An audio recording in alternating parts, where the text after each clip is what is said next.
Chapter 16, Relaxation Buffet. A veritable smorgasbord of options. Relaxation really matters. You made it here, and I made such a big thing of not forcing these wellness activities onto you. Please consider this a buffet. If you fancy trying something, there are a variety of choices. We're all different. What will work for some of us won't work for others, and vice versa. Take nibbles of what you fancy when you fancy it. No pressure. No, you must do this. These are little nibbles just to link to beginner options, and I've described briefly in the text what they're all about. YouTube is your friend here. You might come to this with no real interest in it. Don't worry, it's here for a time when you want it. You can just skip it or skim it. These are more like concepts with some explanation and tips rather than any list of things you must try. Personally, for me, some of them are great, but some I could quite happily shimmy on past. I've divided them up since an extensive long list is too daunting, and there are some clear themes, even if there's a lot of overlap between the different options. So the themes are 1. Breathing techniques, 2. Audio relaxation, 3. Gentle body movements, and 4. Active and no activity relaxation. So number 1, breathing techniques, controlled breathing. Why does this work? Our two autonomic nervous systems are usually balanced. The sympathetic nervous system is the fight or flight response. It's active and primed for action. The parasympathetic system is the opposite. It's calmer and quieter. We need them both. The sympathetic system will always be there, but we can shift that balance towards the parasympathetic. We can bring calm to almost any situation. I learned that consciously breathing more shallowly and quickly makes us feel anxious. Anxiety drives this more rapid breathing too. No wonder panic attacks are the vicious circle of doom. You may find that your shoulders start to ride relatively high and feel tense too. We can use props to help us with the breathing exercises. A phone, as it's longer than it is wide, a rectangular painting, or a sheet of A4 paper. The important thing is that one side is longer than the other. These can help us outline shorter breaths in and longer breaths out. In for 4 and out for 8. And this works in just a few breaths and we feel instantly calmer. You may also have heard of 4-7-8 breathing. It's a similar idea. Breathe in for 4, hold for 7, and breathe out for 8. Alternatively, try square breathing. Breathe in for 4, hold for 4, and breathe out for 4. Hold for 4, and repeat. I've developed my own breathing technique, never previously published, called Catch Your Breath, Nice Even Breaths. It uses the short inhale and long exhale and the catch at the end of a deep breath out. Pausing for this has significant benefits in relaxing and stimulating our parasympathetic systems. Point 0 is at the end of the deep breath out. So there, we'd count to 2, holding the breath out, which is the catch. Breathe in for 4, hold for 6, and out for 8. Feel free to share that. It's easier to remember than 4-7-8 breathing, and thankfully we aren't Navy SEALs. Try them and see which method is the best one for you. Progressive muscle relaxation, often referred to as PMR. I've included this under breathing techniques because preparation for PMR involves taking slow, deep, diaphragmatic breaths and controlling breathing throughout. Most people carry tension in some of the muscles most of the time. And these muscles include the forehead, jaw, neck, shoulders, and more. The technique works from the head to the toes. Rather than merely relaxing the muscles, we concentrate on tensing and then relaxing each muscle. It's such an important exercise that I wanted to dedicate space here for it. Lie on the floor or sit back in a chair. Loosen any tight clothing and place your hands in your lap or down by your sides. Take a few slow, deep breaths right from your diaphragm. Let's focus on individual areas of your body in turn while keeping the rest of your body relaxed. Ideally, we'd tense muscles for a count of 15 for each muscle group and then relax them for 30. We often have short patience, yes we do. So try 10 and 20 first, then try 15 and 30 as you practice. Forehead. Take a moment to squeeze the muscles in your forehead gently. Hold it for a count of 10, feeling the muscles become slightly tighter. Now slowly relax the tension in your forehead, counting to 20, slowly. Please take a moment to observe how your muscles feel as they relax. Are they feeling relaxed, a bit sore or knotted? Release any remaining tension until your forehead feels completely relaxed. Remember to continue taking slow, deep breaths. Facial muscles. Take a moment to bring awareness to your facial muscles. Begin by gently scrunching up your face, squeezing your eyes shut, and wrinkling your nose. Hold this tension in your face for 10 seconds, feeling the muscles working. Now slowly release the tension while counting slowly to 20, allowing your face to soften and relax. Notice the difference in how your facial muscles feel as you let go of that tension. Are they more relaxed now? Take a moment to appreciate the sensation of relaxation spreading across your face. Continue taking slow, deep breaths throughout the process, and this will allow your entire body to unwind and find a state of calmness. Jaw. Now let's focus on your jaw, which is often really tense. Tense the muscles in your jaw for 10 seconds, then slowly release the tension while counting to 20. Pay attention to the sensation of relaxation and continue breathing slowly and evenly. Neck and shoulders. It's time to pay attention to your neck and shoulders, and you might already be aware of the tension there. Raise your shoulders towards your ears, creating a gentle tension, and hold it for 10 seconds. Gradually release the tension as you count to 20, and notice the tension melting away and allow yourself to relax.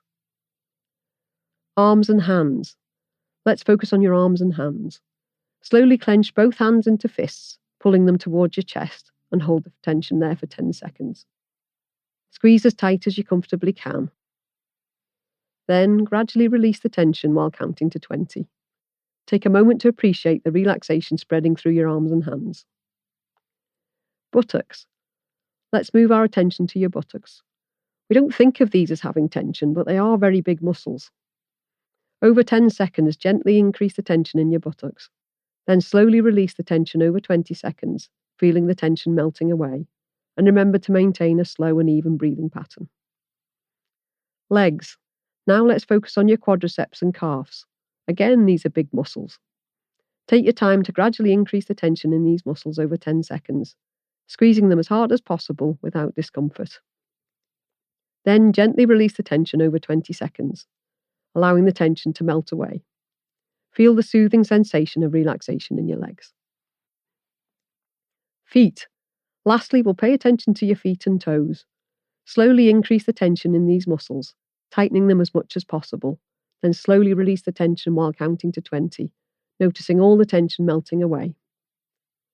Continue breathing slowly and evenly as you let your feet and toes relax. Remember, throughout this process, take deep breaths and allow yourself to relax fully.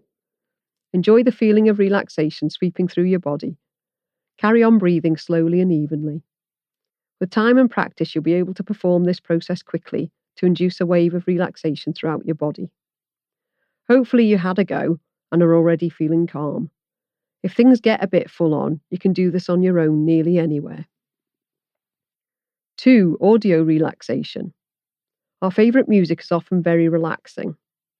Sometimes that'll be easy listening, and occasionally it'll be heavy rock.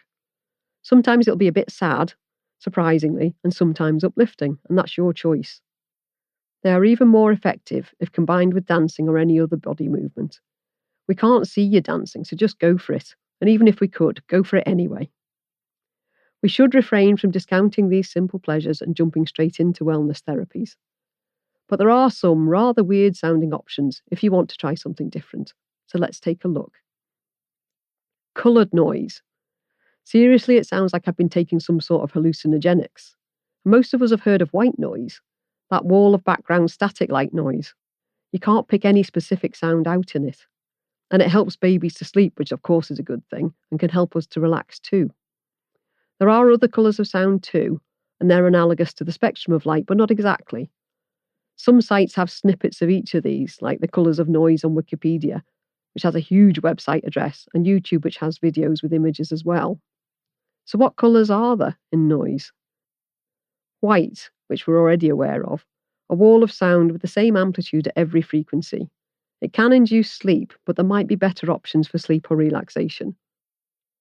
Black noise is almost the opposite. It's silence. Black noise is zero amplitude sound across the frequencies.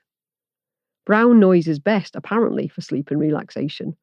It's named after Brownian motion rather than being brown per se. It would have been odd to call it brown otherwise. The best for deep sleep is said to be pink noise. Green is said to be like nature's sounds, and surprisingly, it's not thought to be the most calming. Orange noise is a bit full on, and some people describe it a bit like a cacophony, which is a great word, and many people just can't tolerate it. Blue, violet, red, and grey noise also exist. Autonomous Sensory Meridian Response, or ASMR. Not many of us will have heard of this one. ASMR works on the principle that a sensory stimulus, usually sounds but sometimes visual, can lead to euphoria and relaxation. And ASMR is said to cause a pleasant tingling sensation across the scalp and down the neck onto the back. Only some people respond to these sounds, and people respond to different sounds as well. The sounds used include whispering, eating, drinking, and mouth sounds like lip smacking, and more. Some popular videos show actors simulating doctors performing routine physical examinations while whispering as they do it. It is a thing, I promise. It's the polar opposite of misphonia, which I and many others suffer from. Misphonia is where sounds of eating or mouth noises or other repeated noises can go straight through us. They are claimed to generate murderous responses, though sufferers keep these feelings inside. It's hard to describe if you don't experience it. Someone chomping crisps beside me, I have to move or have to suppress a loud, loud scream. There isn't a beginner option for ASMR.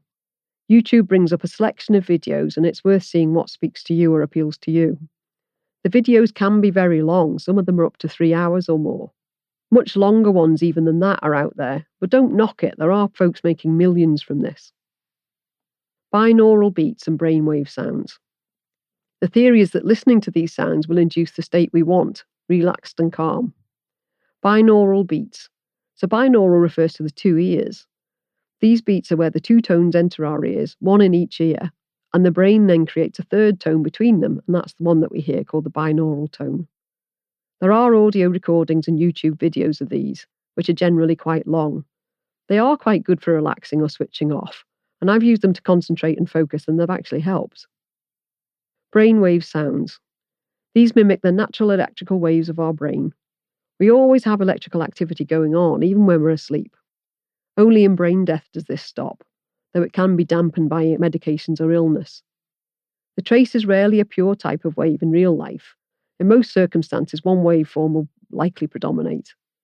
The waves also change as our activities or level of relaxation change. Alpha waves are the regular resting, awake state waves. We feel calm, relaxed, and awake, primed for action. Alpha waves are said to form a bridge between the conscious and subconscious minds. Beta waves are for action. We have these when we're focused, alert, and actively thinking critically.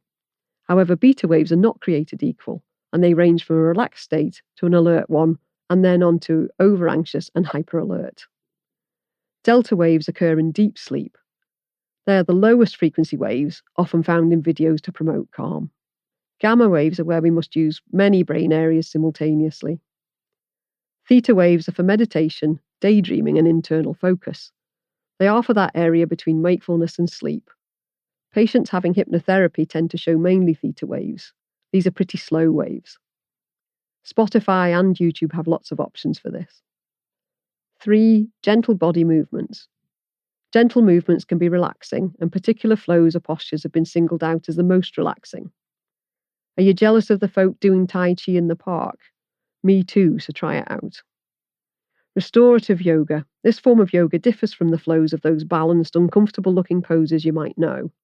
There's far fewer poses, and the idea is that they're very comfortable and you can just relax in them for much longer, so 10 minutes or so per pose. You might have heard of child's pose, which even sounds comforting. And you'll find good articles and YouTube videos on restorative yoga poses. Tai Chi. You've probably seen chilled out folk, often Chinese, doing this in parks. I've always felt like I was missing something watching them. It looks slow and very zen. It's hard to believe it started as a martial art. This gentle exercise can help maintain strength, flexibility, and balance, as well as being relaxing. It could be the perfect activity for the rest of your life. Harvard Medical School's even published an article on the effectiveness of Tai Chi. When we start, it's easy to get intimidated by the language. Don't worry, there are good instructors. and trying to do the movements immediately also makes it easy to get discouraged. They're slow, so that highlights errors. That doesn't matter. Even if the slow pace highlights your need for more experience, just keep going. If you look on YouTube for a set of videos by someone called Master Song Kung Fu, they're very good introductory videos, particularly the very first one. Qigong. Qigong is a variation of Tai Chi that focuses more on breathing and slow, gentle movements. Tai Chi is seen as the great-grandson of Qigong. Oprah and Tiger Woods practice it, so there must be something in it. I hope you find both of these intriguing, even if you've not tried them yet. 4. Active activity and no activity relaxation.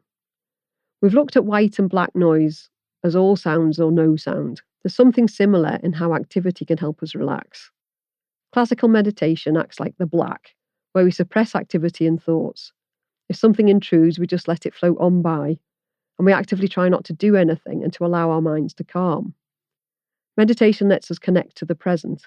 We can focus on breathing, our surroundings, and what our senses detect, smells or tastes. Using all of these anchors is in the present and brings calm. Although we try to stop thoughts from intruding, many people have ideas or inspirations they wouldn't usually have had the headspace for. Things become clearer, and that helps us make day-to-day decisions. People can scoff at meditation. I certainly can't claim to be a pro. It makes sense and can have enormous benefits. Meditation is a snackette different from many of the others listed here. It does take time and commitment to begin to see the benefits. Some people report it makes them feel worse, and if that's you, drop it quickly. You can try one of the apps like Headspace or Calm, and you might even have a discount or free option through your employer. See if it might work for you, but don't pressure yourself. Many people give up quickly because it takes time to learn and practice. You were picturing someone sitting cross-legged chanting weren't you? I know you were. Give it a try. At the other end of the scale is another form of meditation, the white option, the full-on activity that crowds out other thoughts. The actual activity will be different for different people. You may already know what works for you, something where time passes quickly and you feel refreshed afterwards.